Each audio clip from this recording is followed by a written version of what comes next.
Hey Libra, your February tarot reading is ready. I'm Eleanor. Welcome to Pink Pearl Tarot. I have your main themes, week-to-week forecast, career and finance, and then love down here.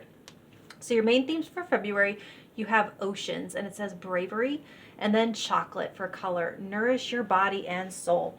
So February is calling you to look deep within and discover hidden treasure that you've been hiding below the surface.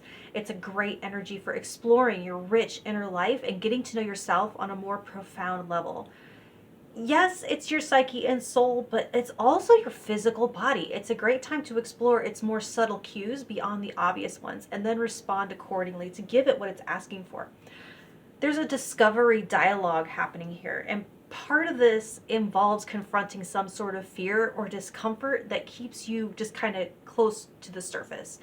And they're calling for courage to face yourself on some level. It's kind of like, it reminds me of Atreyu looking in that mirror of that final gate and seeing Bastian reading the never-ending story in the school attic. It's very much like that energy.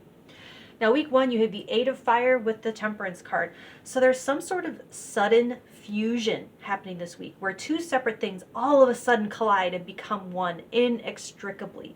And it might be two things that you have been trying to merge for a long time, but what was needed was some sort of momentum and force of speed behind them. And I'm really sorry for this reference or this metaphor, but it reminds me of the old Cheez-It commercials where the cheese and the cracker run towards each other and they smash into each other, and that's how they get the cheese and the Cheez-Its, all right? It's silly, but that's what I'm getting. What is a metaphor for?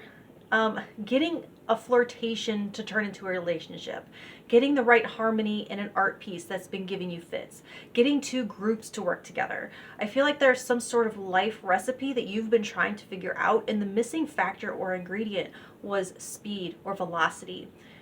And there's also a directness called for. Like if you tiptoe into a pool versus make yourself a torpedo and dive in, you're going to go deeper the second way and just sort of bob around the second way.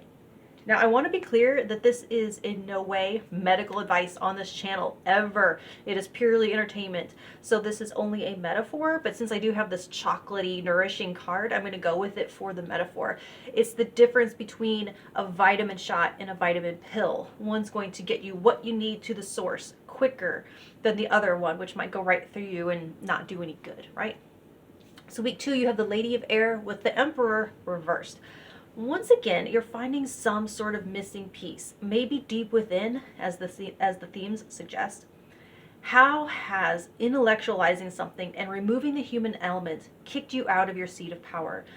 What is your mind gatekeeping to relieve yourself of some responsibility for something, whereas owning the mistake or owning the failure would put you back into your power to fix it or to do better next time?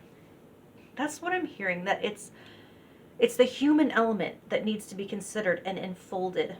And another cool thing that these are saying is to question authority or the powers that be. Is it at all possible that your own mind has been used against you by people who have employed people who deeply understand the way the human mind works and how to get it to buy into or to buy things, to buy their BS?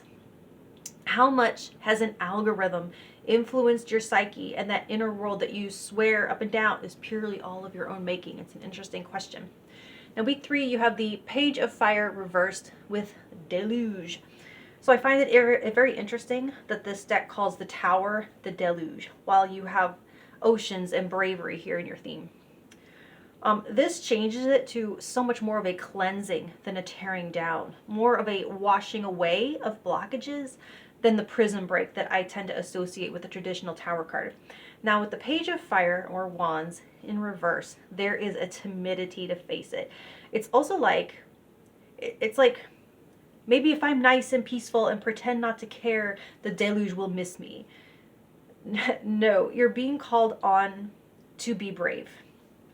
Now, with this nourishing chocolatey energy and this fire energy, I feel like you need to be feeding and stoking the fire within you, not hide yourself away or try to dim it so no one will see it. It's kind of like when a bullied kid learns to always push themselves down first or put themselves down first, and then that carries on through the rest of their life because it takes away the power and the joy away from other people's doing it. And by joy, I don't mean true joy. It's like No, don't hit me. Look, I'll hit myself for you. You know, don't mess with me. There's nothing here, and there's no fun to get it because I'm just gonna beat myself up. That kind of mindset or behavior is not going to serve you. It's time to go big, maybe even bigger than you really feel or see for yourself. It's kind of like the kitty cat who looks in the mirror and sees the lion. Now, week 4, you have the Knight of Air with the Magician. Your words have an incredible power of creation this week. It's like you're just speaking things into being.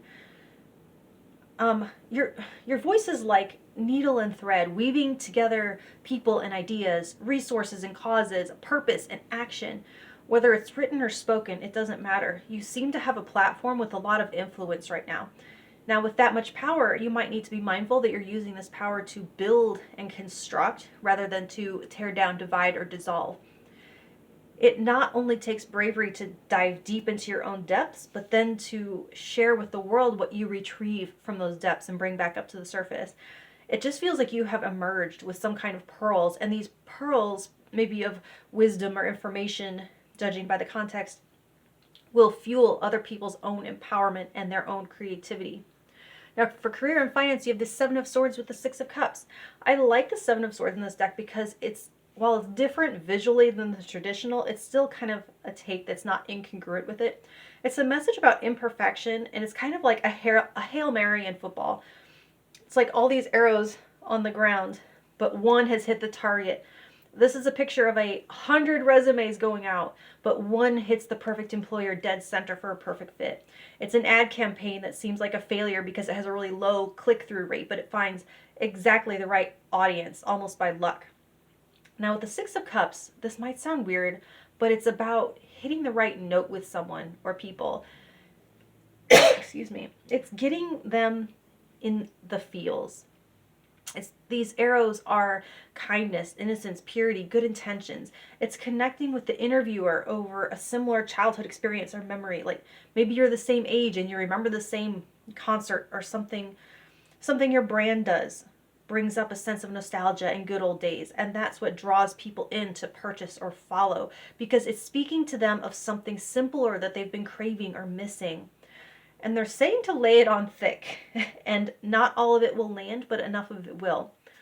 That's funny. Lay it on thick is what's coming through. But you're not being dishonest, disingenuous, just not surgical. In a more 9-to-5 setting, this could help you with supervisors or coworkers, or for investments. It's about taking a chance on something that evokes these feelings within you. Now for love, I'm experimenting with a new format in my love sections. This time it's person A, person B. How are they viewing the connection at this time? So it's sort of up to you to recognize yourself in one or the other, because I just left that open. You could see yourself in both, and there could be like a mirroring going on. So person A with the Hermit reversed.